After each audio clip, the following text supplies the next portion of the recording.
बहुत वाह वाह वाह, जिंदाबाद जिंदाबाद, तुम्हारा दिल गवाही है। 313 ही तो थे वो, जी। जमाना देख रहा था, बड़े बड़े आतंकवादी झुक गए, और आज तो तुम्हारे पहनने के लिए आलीशान कपड़े भी हैं, बेशक रहने के लिए फलक बोस इमारतें भी हैं, बेशक, गर्मी के लिए एयर कंडीशन रूम भी हैं, सर्दी के लिए गर्म हीटर भी है, लेटने के लिए स्पेंज का 10 इंच का गद्दा भी है, बैठने के लिए तुम्हारे लिए सोफा भी पड़ा है, चलने के लिए फॉर्च्यूनर ऑडी गाड़ियां भी है, खाने के लिए लजीज पकवान भी है, कहीं मुर्गे की बिरयानी भी है, कहीं जर्दा भी मौजूद है, कहीं मुर्ग मुसल्लम भी है, लेकिन वो उन 313 के लिए कहीं खजूर मिल रही है, कहीं जमजम का पानी मिल रहा है, कई कई दिन का फाका हो रहा है। फजर में उन्होंने फाका तो किया लेकिन नमाज को ना छोड़ा, जुहर में खाना नहीं मिला लेकिन सजदे कर लिए, असर में पानी नहीं मिला लेकिन सजदे कर लिए, मगरिब में खाना नहीं मिला लेकिन सजदे कर लिए, ईशा में खाना नहीं मिला लेकिन नमाज अदा कर ली। तो मेरे रब ने ऐलान कर दिया, है मेरे सहाबा की जमात, भूखे प्यासे रहकर इबादत करना तुम्हारा काम है, कामयाबी देना मेरा काम। जिंदाबाद जिंदाबाद। कहाँ चले गए तुम? कौन सा रास्ता इख्तियार करोगे? तुम अपने मजहब के नहीं हुए, बेशक, तुम अपनी शरीयत के नहीं हुए, तुम अपने मुस्तफा के तरीके के नहीं हुए। किसको अपनाया है तुमने? मुस्तफा के तरीके को अपनाते तो कभी तुम नमाजें ना छोड़ते। बेशक बेशक, वाह, पहले स्टेज अगर स्टेज का हक अदा करो, वाह, हक है। और आप यहाँ बैठने का हक अदा करो।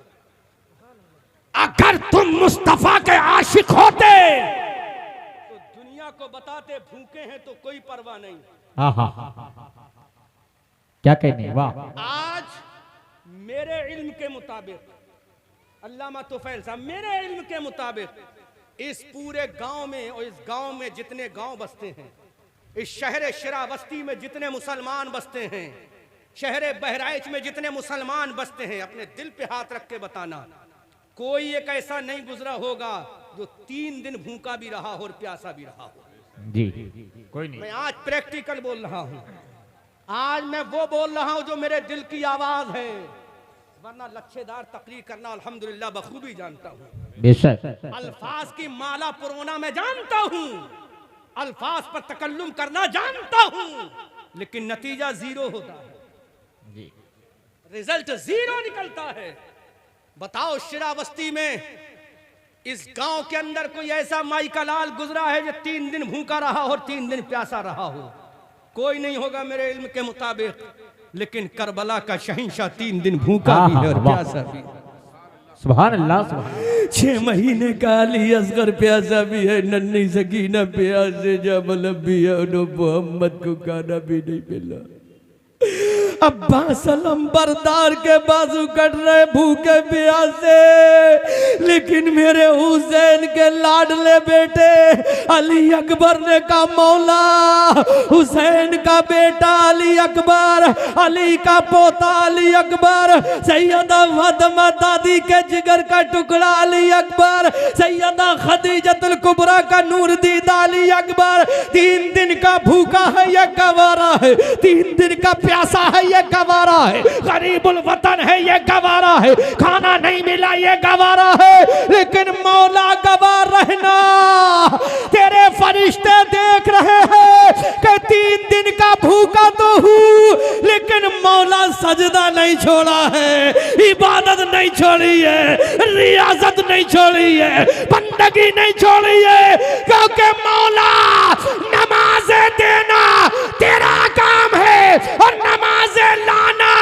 नाना का काम है, अदा करना नवाजे का काम। नारे तकबीर, नारे रिसाला, उर्से मुकद्दस, जिंदाबाद जिंदाबाद। जी, बताओ क्या तुम 3 दिन भूखे रहे हो? नहीं। बताओ दिल पे हाथ रख के मेरे भाइयों, बताओ क्या तुम 3 दिन प्यासे रहे हो? वो हुसैन इब्ने अली, वो फातिमा का शहजादा, बल्कि मैं इंट्रोड्यूस कराऊं, वो हुसैन इब्ने अली जिसके लिए खाना ही जन्नत से आता, वाह, जिसके लिए लिबास जन्नत से आता हो, जिसका खाना जन्नती, जिसका लिबास जन्नती, तो वे मेरा हुसैन जन्नती जवानों का सरदार बन रहा। बेशक। तलवारों की छनकार में नमाजें पढ़ी, आहा। तीरों की फड़फड़ाहट में नमाजें पढ़ी, आधा गला कट गया नमाजें पढ़ी। मौला से ऐलान कर दिया, मौला देख करबला में आ रहा, करबला से जा रहा हूं, तेरे दरबार में आ रहा हूं मौला। और दुनिया के यजीदियों को पैगाम दे दिया, ये फातिमा का शहजादा है, अली का राज दुल्हारा है, खदीजा का प्यारा लाडला है, मुस्तफा करीम का नवासा है, आ रहा है कयामत के मैदान की तरफ रवा दवा है, सजदा छोड़ के नहीं सजदा अदा करके आ रहा है। बेशक। सुभान अल्लाह। और आज हमारा क्या हाल है, एक नमाज की तौफीक नहीं। रमजान गुजर गया, मुअज्जिन ने कहा हय्या अलल फलाह,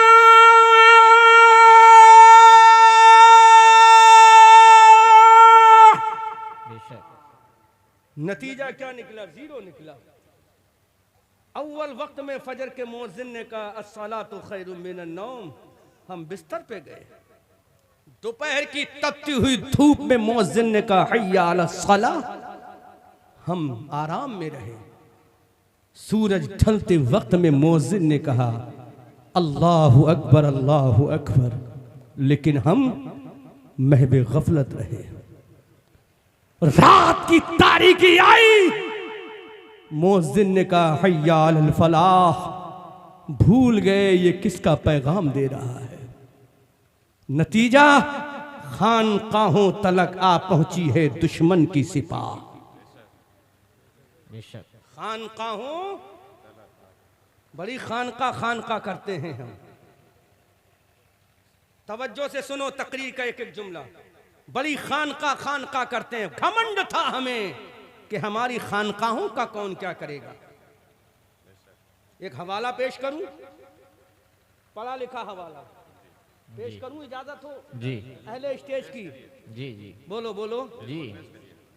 भारत में ख्वाजा भी है, बेशक। भारत में निजामुद्दीन भी है, भारत में अलाउद्दीन भी है, भारत में महबूब इलाही भी है, भारत में मखदूम सिमना भी है, भारत में शाह अबुल हुसैन अहमद नूरी भी हैं।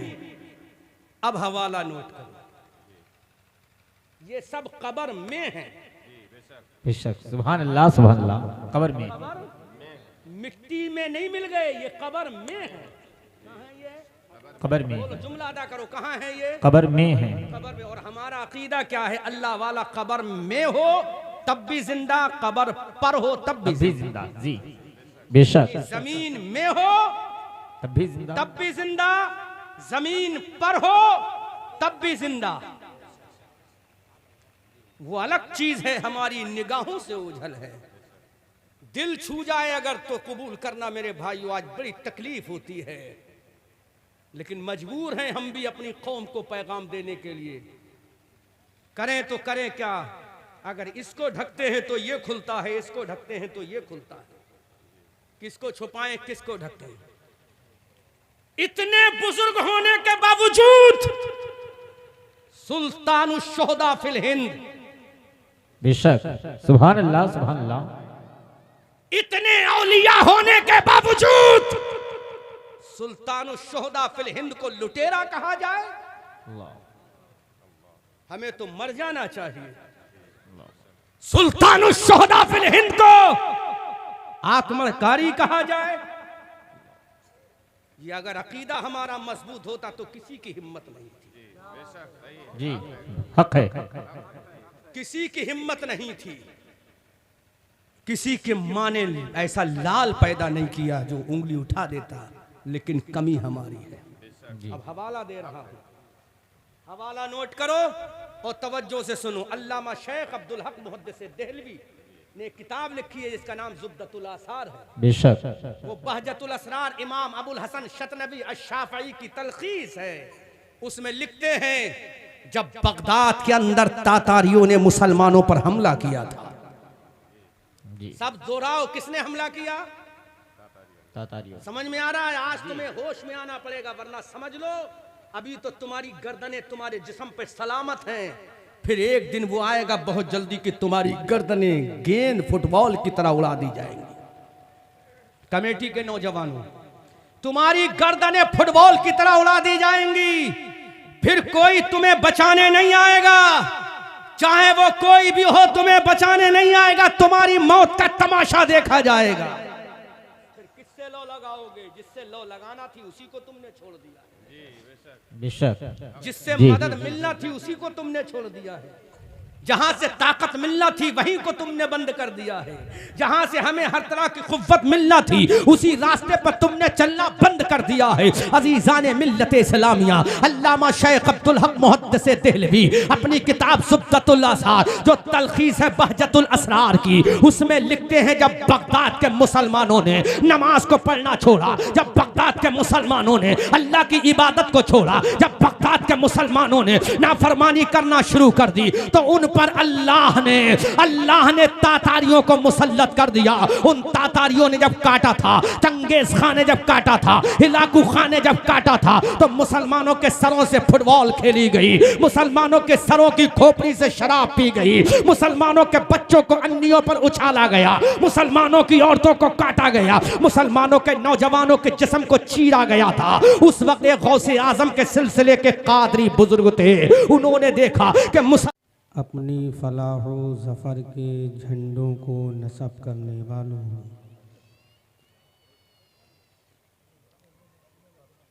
फलक शिगाफ नारे तकबीर से ऐवाने बाथला की दरो दीवार को हिलाने वालों, मेरी मिल्लत के नौजवानों, प्यारे बुज़ुर्गों, दोस्तों, हम नशियों, हम जलीस साथियों, पर्दा नशी ख़वातीन उम्मत, नौ निहालान कौम, इस्लाम के गैरतमंद बेटों और बेटियों, उर्से हज़रत भारी शाह रहमतुल्लाह अलैह में दूर दराज से अपनी अक़ीदत व मोहब्बत का सलाम पेश करने के लिए तशरीफ़ लाने वाले सुन्नी मुसलमानों, अस्सलामु अलैकुम व रहमतुल्लाहि ताला व बरकातुहू।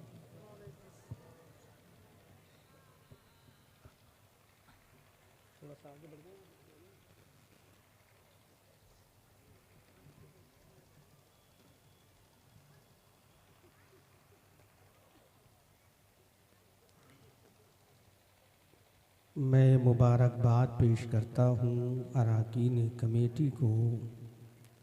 आवाज़ थोड़ा सा बढ़ाएं, आवाज़ बढ़ाएं।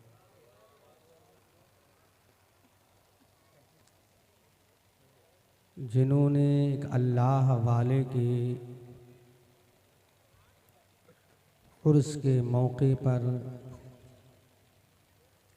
मुस्तफ़ा करीम सल्लल्लाहु अलैहि वसल्लम का मीलाद पाक सजा कर हमें एक दूसरे को समझने और समझाने का मौका प्रोवाइड किया।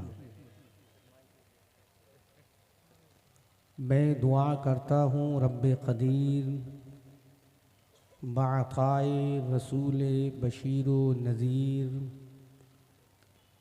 बकरम गौसो ख्वाजा दस्तगीर बफ़ैज़ आला हज़रत मुफ्ती आज़म हिंद रोशन ज़मीर आज के इस उर्स पाक की तक़रीब सईद को अपनी बारगाह में शर्फ़ क़बूलियत अता फ़रमाए। ज़ोर से बोलो और ऊंची आवाज़ से बोलो। और इस अल्लाह वाले के उर्स पाक के सदक़े में हमें दीन व दुनिया में कामयाबो कामरानी अता फ़रमाए।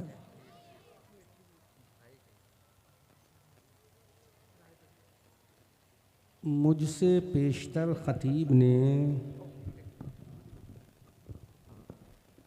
एक दिल को छू लेने वाली बात कही और मैं तायीद करता हूँ उस बात की। अगर हज़रत यहाँ तशरीफ़ फरमा है, अच्छा घर में,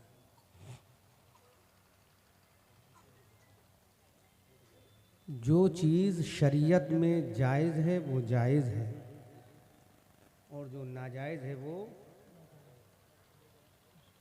नाजायज़ है। तो अमली सबूत शरीयत के सबूत से हासिल करने के बाद अमली सबूत हमें और आपको पेश करना। समझ में आ रहा है? माइक ऑपरेटर आवाज़ ठीक करो, जनरेटर की आवाज़ भारी नहीं होना चाहिए, आपके माइक की आवाज़ आनी चाहिए।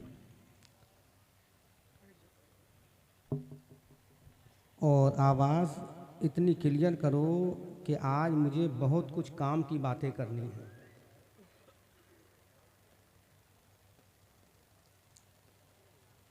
अमली सबूत हमें पेश करना है मुस्तफ़ा करीम सल्लल्लाहु अलैहि वसल्लम की शरीयत को फॉलो करते हुए। समझ में आ रहा है?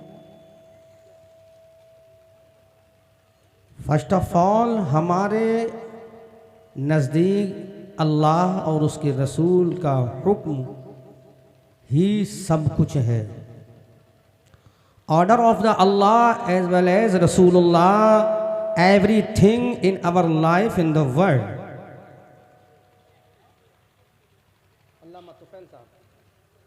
सब कुछ अल्लाह उसके रसूल का हुक्म हमारे और आपके नज़दीक सब कुछ है, इसके अलावा कुछ नहीं। तो मैं गुजारिश करूंगा तमाम यूट्यूबरों से थोड़ी देर के लिए अपने कैमरों के चेहरों को झुका लें और मेरी तकरीर को समाप्त कर लें, क्योंकि मैं नहीं चाहता कि मुझ पर कोई इल्ज़ाम लगाए। अमली सबूत पेश होना चाहिए। तो थोड़ी देर के हमारी तकरीर में रिकॉर्ड मत करो, बाद में सबके जो चाहें आप करना, मैं ये भी ना कहूँ बाद में रिकॉर्ड करना। मेरी तकरीर की सिर्फ आवाज़ रिकॉर्ड करें, क्योंकि बड़े बड़े फितने आज जो फैल रहे हैं वो कहीं ना कहीं कैमरे की बहुत बड़ी देन है। और वही चीज़ हाईलाइट की जाती है जहां कौम में इंतशार और खलफशार और ना इत्तफाक़ी पैदा। बिल्कुल ठीक है। तो आप हजरात थोड़े दर्द भरी दास्तान जो दिल की गहराइयों से मैं आज लेकर आया हूँ, दिल की गहराइयों के दरीचों से निकाल कर एक दिलबर के सामने पेश करने के लिए एक दर्दमंदाना अपील लाया हूँ। उसको सुने और जो मैं कहने की कोशिश करूं अगर समझ में आए तो एक्सेप्ट कर लीजिएगा, वरना अब वो दिन दूर नहीं रहा कि आपके बच्चों की गर्दनें आप ही के सामने काटी जाएंगी, आप कुछ नहीं कर पाओगे। अहले स्टेज सुने नहीं, बस दुआओं से नवाजें, क्योंकि आप लोग मुझसे ज़्यादा काबिल हैं, पढ़े लिखे हैं, मेरे सर के ताज हैं। बस इतनी गुजारिश करूंगा कि आप दुआ करें और जो मैं दर्द भरा पैगाम दे रहा हूं उसको समाप्त करें। अब तकरीरों से कोई फ़ायदा होने वाला नहीं है जब तक अमली सबूत पेश न किया जाए। अमली मैदान में जब तक नहीं आया जाएगा तो लाख तकरीरें हो जाएं, कोई बेनिफिट होने वाला नहीं है हासिल हमें। और अगर एक इंसान अगर अमल कर ले तो खुदा की कसम तारीख बदल देगा। मैं दर्द में डूबी हुई कुछ अल्फाज पेश करूंगा, क्योंकि मैं पिछले साल भी यहाँ आया था, हज़रत मौलाना कारी रोशन साहब ने मुझे बुलाया था और इस बार भी तमाम कमेटी वालों ने इसरार किया, मोहब्बतों से नवाजा, गांव वालों ने अक़ीदत के ये हारो फूल मुझे पहनाए और बुलाया। तो मैं उनकी बारगाह में एक खादिम की हैसियत से हाजिर हो गया हूँ, इस उम्मीद के साथ कमेटी वालों तुम्हारे सर के इमामे बड़े खूबसूरत लग रहे हैं। अल्लाह इन इमामों के सदक़े में वो जो इमामे पहन कर मेराज में गया है, वो जो इमामा, कौन सा इमामा? आला हजरत फाज़िले बरेलवी, जिसके बारे में कहते हैं या रसूल अल्लाह, जिसके माथे शफाअत का सेहरा रहा, उस जबीने सआदत पे लाखों सलाम और शबे असरा के दूल्हा पे दाइम दुरूद, नौ शहे बज़्मे जन्नत पे लाखों सलाम। बेशक बेशक। अल्लाह सलामत रखे इन कमेटी वालों के, इन खूबसूरत इमामों को, और अल्लाह सलामत रखे आपकी अकीदत व मोहब्बत को। मैं दर्द में डूबी हुई एक दास्तान पेश करूंगा, उसको समझने की कोशिश करें, जो कि अब तकरीरें हम लच्छेदार नहीं करेंगे, इससे कोई फ़ायदा हासिल नहीं होता। एक बात कह के मैं सिलसिले गुफ्तगू को फ़रोग़ दे रहा हूँ कि खानकाहों तलक आ पहुँची है दुश्मन की सिपाह। अहले इल्म अहले दानिश की नज़र कर रहा हूँ। अगर समझो, आज से तकरीबन 25 और 30 साल पहले हमारे बस्ती के एक शायर ने ये कहा था, उसकी दूरंदेश नजर और उसका तजर्बा ये देख रहा था कि एक जमाना वो आएगा कि जब मुसलमानों की खानकाहों पर बेलडोजर चलाया जाएगा। एक जमाना वो आएगा जब मुसलमानों के कब्रस्तानों से कब्रों को खोदने की तैयारी की जाएगी। एक जमाना वो आएगा कि मुसलमानों की मस्जिदों को बिल्डोजर लगाकर जमी बोस, इमारत जमी बोस कर दिया जाएगा। उस वक्त मुसलमान लाचारों मजबूर होगा। अगर वो एहतजाज करेगा तो उसकी मस्जिदों को तो पहले तोड़ दिया गया है, अब उसके घरों को भी तोड़ा जाएगा, बच्चों का साहिबान भी तोड़ दिया जाएगा, औरतों के रहने के घर भी मिसमार कर दिए जाएंगे। अब मुसलमान लाचारों मजबूर होगा, कहाँ जाए? वो खुदा के दरबार से दूर हो चुका है, क्योंकि फजर की नमाज में वो खुदा के दरबार में नहीं गया, ज़ोहर की नमाज में वो खुदा के दरबार में नहीं गया, असर की नमाज में वो खुदा के दरबार में नहीं गया, मगरिब और इशा में वो खुदा के दरबार में नहीं गया। रमजान का महीना आया, उसने खुदा के दरबार में सजदा नहीं किया, अल्लाह का रोजा फर्ज हो गया, पूरा महीना चला गया, रोजे की तौफीक न हुई। जब तू खुदा के दरबार से दूर हुआ, फजर में दूर हुआ, ज़ोहर में दूर हुआ, असर में दूर हुआ, मगरिब में दूर हुआ, इशा में दूर हुआ, जब तू रोजे से दूर हुआ, कुरान की तिलावत से दूर हुआ, अल्लाह के फराइज से दूर हुआ, मुस्तफा की सुन्नतों से दूर हुआ, तो जमाने ने देख लिया अब तेरी मस्जिदें टूट रही है, बचाने के लिए निकलेगा तो तेरे घरों को भी तोड़ दिया जाए। नारे तकबीर, नारे रिसाला, उर्से मुकद्दस, नारे तकबीर, नारे रिसाला, जिंदाबाद जिंदाबाद।